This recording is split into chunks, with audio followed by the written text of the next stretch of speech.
Hey, baby, this is Bonnie DeShong, and this is Bonnie and Friends. So, you guys, you've heard his music, you've heard some of the things that he's done, and if you watch The Shy, you have heard his music there too, an arrangement. So, now it's time to meet the actual man behind all of that music.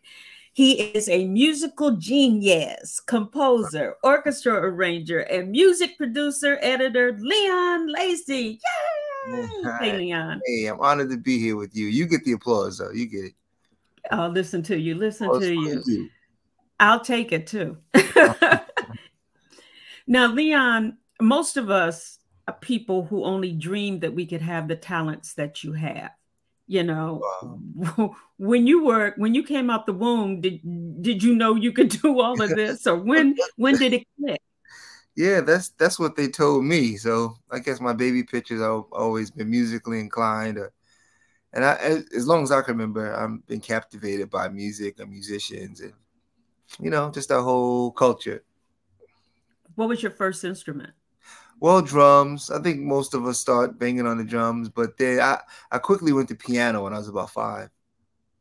Wow. Yeah. So going through your life, knowing that you had this musical talent, Hmm. how did your parents encourage that? How were you kind of water can to do what you do?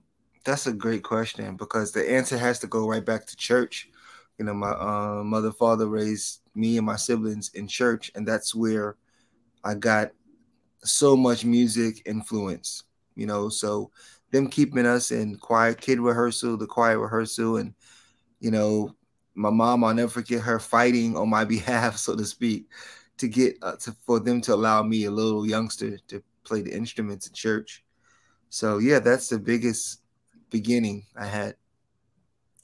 So, with that being said, I mean, you have composed and written and whatever for some of the greats. What was your first composing event or person or whatever, the very first one? Wow, I feel like my life has been lived in about 3 different stages. So, but if I go backwards as an orchestra producer and a conductor and arranger, I can go back to 2007 was the very first one, but 2009 was probably the more national one. So 2007, I was hired by this beautiful church in Queens to come in and do a concert. And at the time, I didn't know I was going to bring an orchestra, but I was finishing up my college degree. And I'll never forget walking through the hallways of my school. And I was just kind of joking with one of the violinists. I said, "Hey, I'm about to do a concert in a few weeks. You should join us." And to my surprise, she said yes. And so when she said yes, like the light bulb went off in my head. Like, what is she going to play? Because, when you're playing the drums, the keyboard, the bass, it's pretty much you're just learning by rote and everybody's vibing. But when you incorporate an orchestra instrument, even if it's just one instrument, they're relying on sheet music. And so that was my biggest encouragement to go ahead and start writing out what I play. And a few weeks went by, and I just started adding more friends and instrumentalists. And before you know it, when the concert came, it was about 15 string players, 6 horn players, a harp. Everybody was different nationalities. It was black, white, Asian. And that was 2007. And so for me to be able to do that in my city and hometown, something that you really don't see, that was such a huge moment for me. Well, Fast forward. Mhm. go ahead. I was saying fast forward in 2009, an artist by the name of Kim Burrell invited me to compose her music for her 4 shows at Lincoln Center. And that was the national one that just like, whoa, red carpet in my own city. I'm just getting started. And that's where we are today. Okay, well, we got to go back Yeah. because because when I look at an orchestra, when I go to the symphony or go even to go to Broadway shows and you see the orchestra and stuff like that, I'm seeing somebody stand in front of these people weighing a baton. Yeah. How do you know what you're doing with the baton? Because to me, it looks like they're doing the same thing, just waving it all around. When how did you know that you wanted to be the one to wave the baton?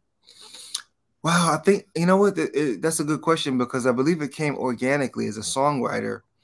You know, that baton, so to speak, is really used in the rehearsal. So all the leading up into the session or the concert. So that baton represents the conductor's ability to control dynamics and pinpoint things. But in the rehearsal, that's when you're stopping and starting and stopping and starting. And so even though the notes are on paper, how you interpret the note can be thousands of ways, especially when you're dealing with more instruments. So one note could be interpreted a bunch of ways, and then when you have a bunch of other instruments, then you can really see, well, this is a lot if you want to convey what you're really trying to express. So yeah, I believe it just grew organically, and it's still growing. I think I want to do it. I enjoy it. I enjoy it. But as I get older, I realize a lot of the passion also comes with a lot of studying. There's a commitment to not just being able to write your own songs, but to study the greats. So when your phone call rings and it's somebody who wants you to work with them on a whole nother capacity, you're able because you studied other great composers.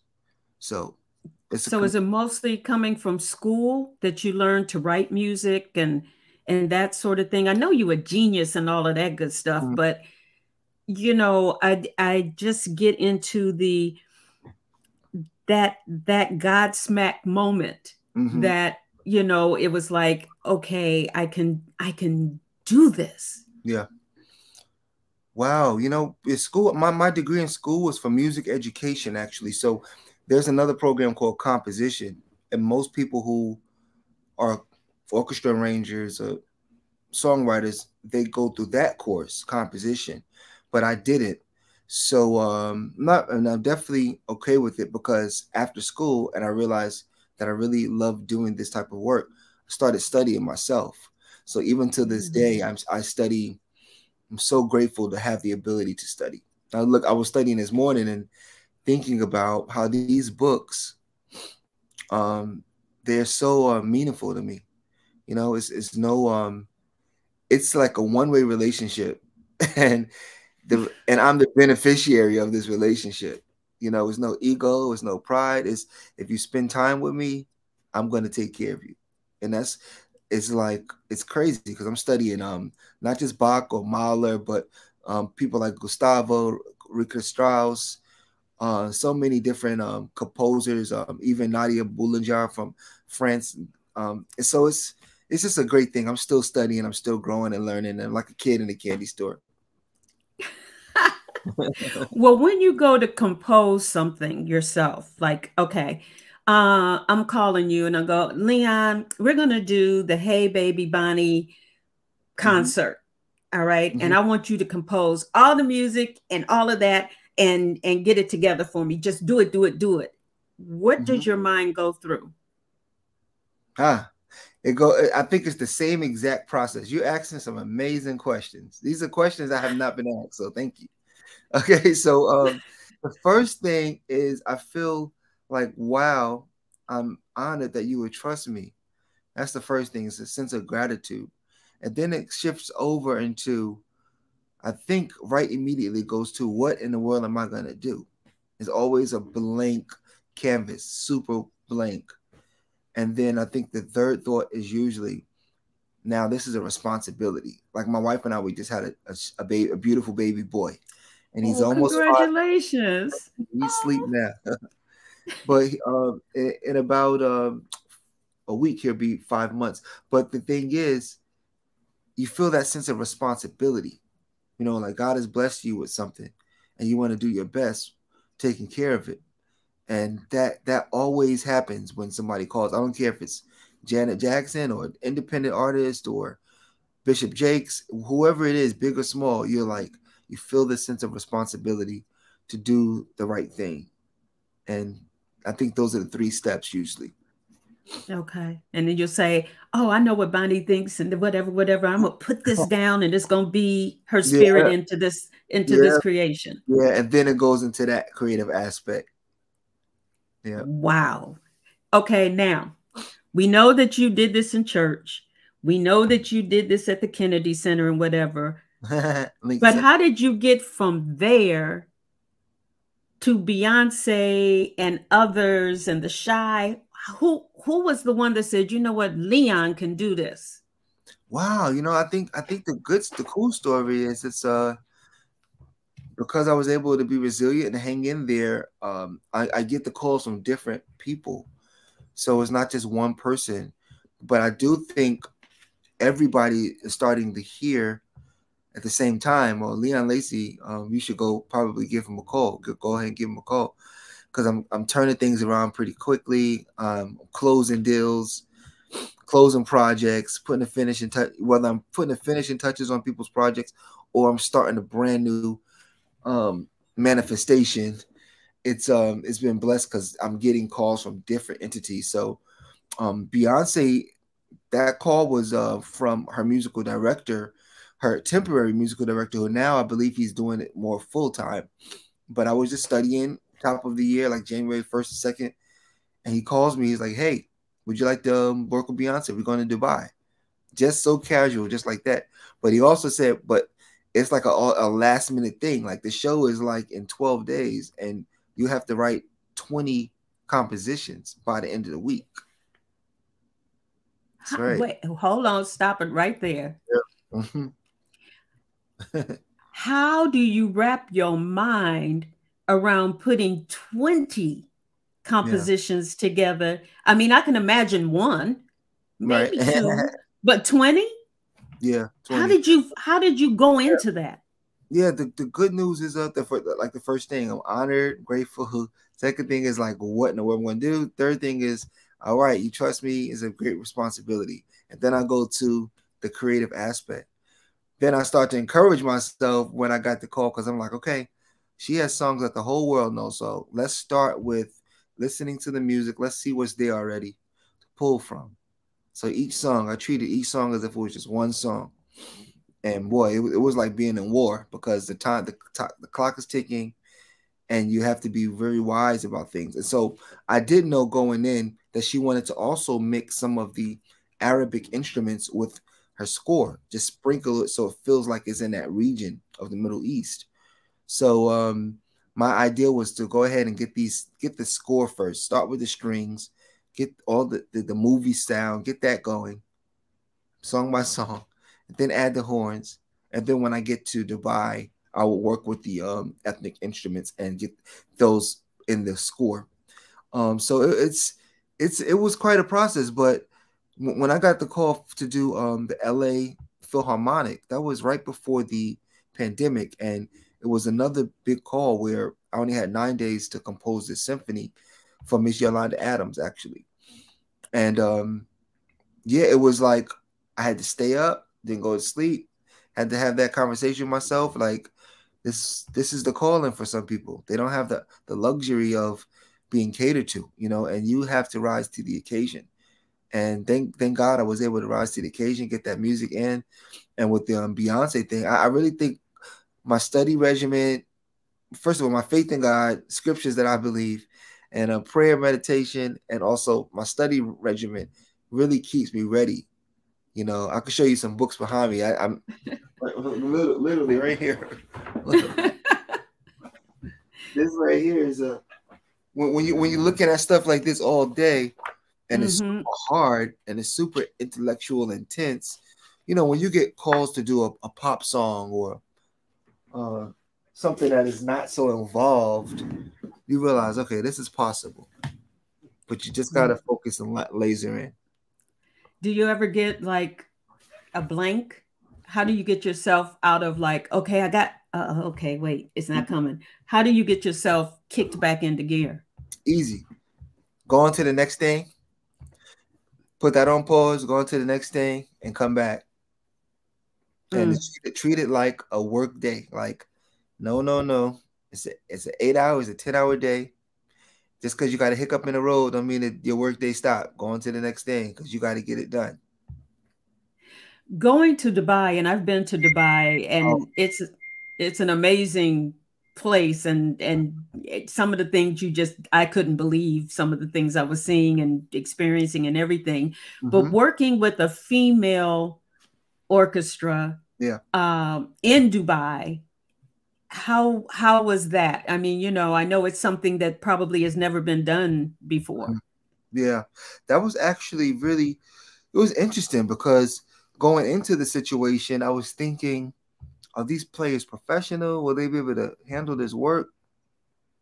So it was a blank. When I got over there and I met the players, I was so delighted that these are all professional players from different parts of not just Dubai, but from all over the whole region, even a few from the US. So it was players from Wow. Syria, Lebanon, Africa.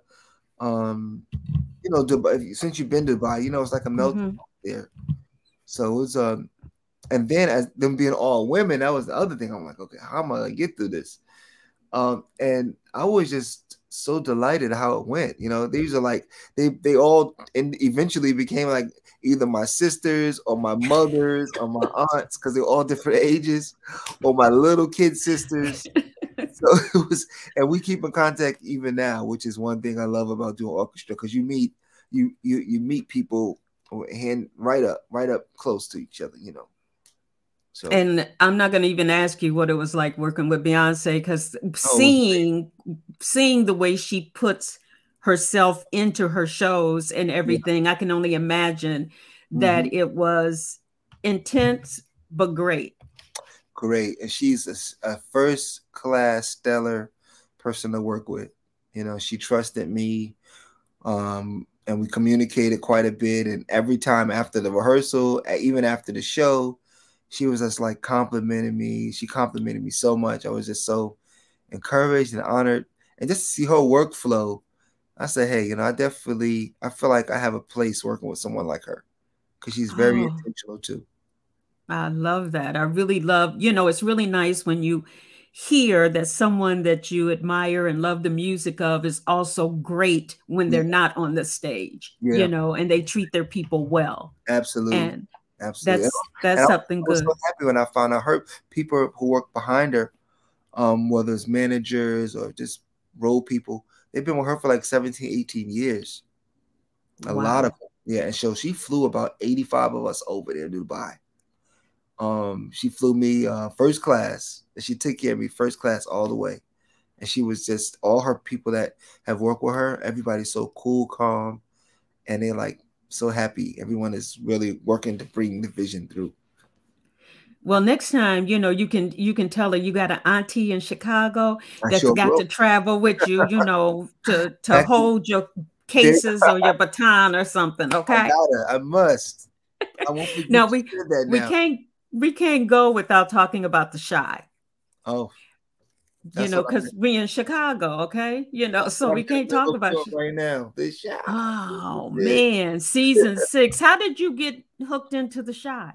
Wow. Well, there's a genius by the name of Wyclef Jean, and I'm not sure if you know him, but Oh, he was in this group with Lauren Hill, and I'm not sure if you heard of her, but these are some really big people that represent our people so well. And I'm just joking because I know you. I'm sure you've heard of them.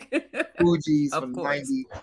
And so I started, man, me and Wyclef, we go back many years actually. And then when I decided to move to LA, I said, hey, man, I got to move to LA. And he lives in Jersey. And so at that time, he and I were really starting to get closer musically.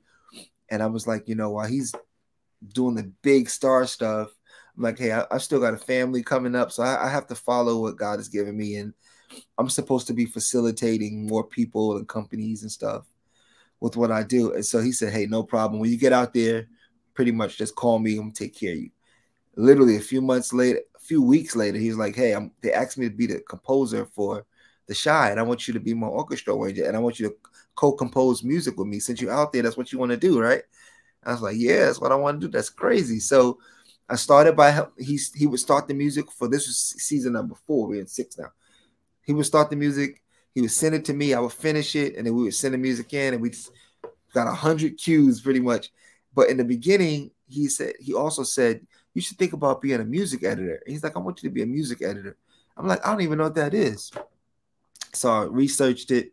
Then I found out what that job is, and it is really an amazing job for someone like me as a composer. I get to work with other composers, and I get to work directly with the network who is looking me up and saying, "Oh, wow, you're more than an editor. You actually make music. We want to hire you to be the composer for this show or that show, or can you make music?" I had to make music like Earth, Wind, and Fire.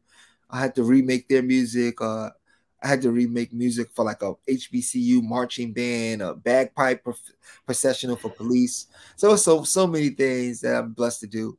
And Wyclef was definitely the big gun for that one.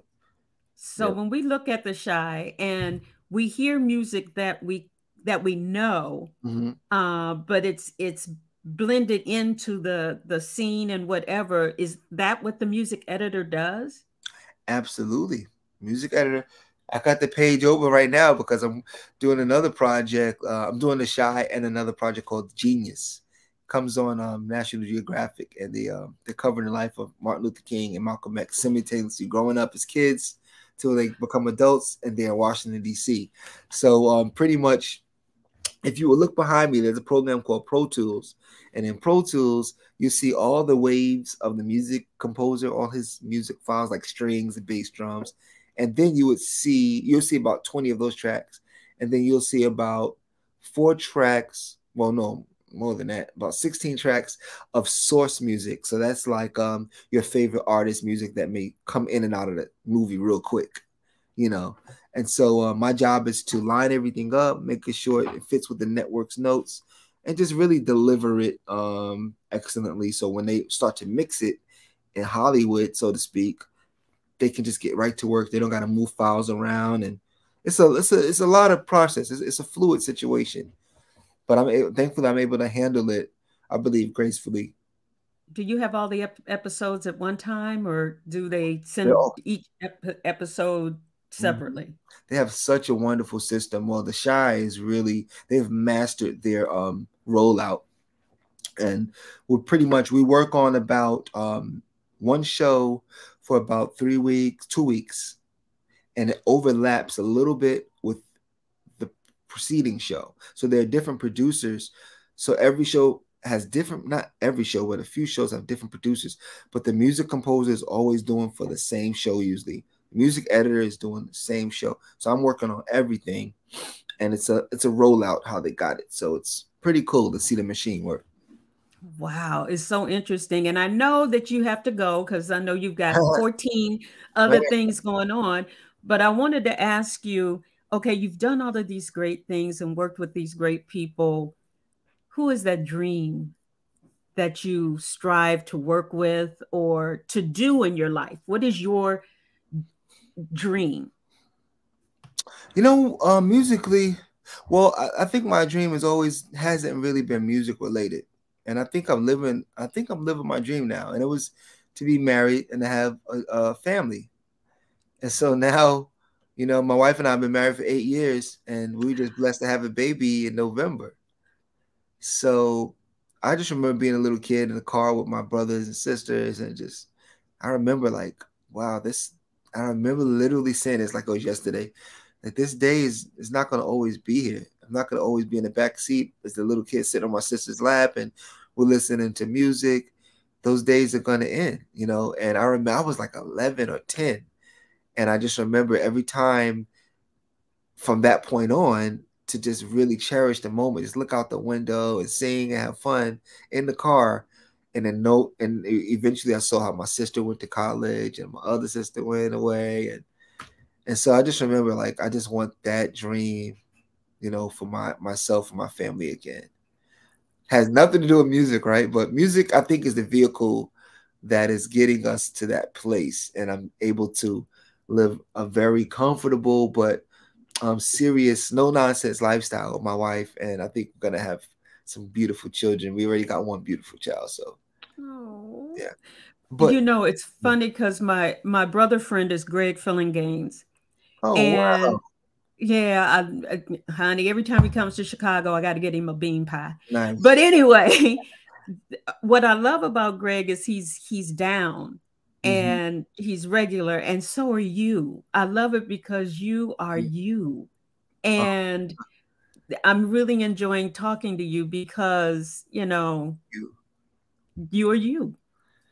Yeah. That's, in this day and age, I think that's been the struggle for a lot of people to just strip away all that other stuff and just try to be you. Try to find out the core of you that has nothing to do with the goods or the bads, because those things are fluid, they change so much. So I'm thankful you said that. That's encouraging. Yes. Okay. Well, And Greg, he's a superhero of mine. I heard that we were neighbors, but I haven't met him yet. So I, maybe you have to introduce us one day. But he's, I would love to. I mean, he's I'd love dope. to hook it up because he is really cool. He's funny. Yeah. He's skinny Yeah, and talented. very much so. But as far as a dream person to work with, I don't know. Like I think that's still, Michael Jackson is no longer with us, but his family is a big reason why I ended up moving to LA. So I got a chance to work with his nephews, and got a chance to meet his mom and go to their house, spend the night at Miss Catherine's house, and I met Michael's kids. So I'm really blessed, but I don't know exactly who. All I right. don't know. I should figure that out. But there are some movie directors I think I would like to work with because that gives me the opportunity to really, really be a big kid, I like to call it. So to make the score and then also write songs for the movie, and then be able to hire talented people I know. I think that that's what really intrigues me. So there's a lot of composers who are not African American who don't get that opportunity. They don't Right. get the opportunity to call whoever they want $1 million budget to just compose and just manifest, manifest, manifest. But my prayer, and maybe your prayer with me, is that I'll have that opportunity one day. Uh, God's got it, and it is done. Amen. I Okay, believe it that. is done. It is done. Leon, I could talk to you all daggum day. Likewise, let's do part two. We own it. You, Okay. whenever you're ready, we can do part two. Do you ever come to Chicago? I was just in Chicago for movies, the last days of shooting for this upcoming movie. I don't know if I'm supposed to say the name of it, but I'll keep you posted. But I love Chicago. Chicago is the most beautiful city in this country, hands down. Hands down. So when I'm there, I'll definitely reach out to you.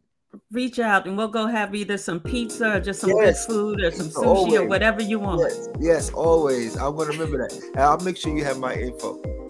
Okay. Thank you, Leon. Okay, everybody, you know what I always say. Until next time, keep your eye to the sky.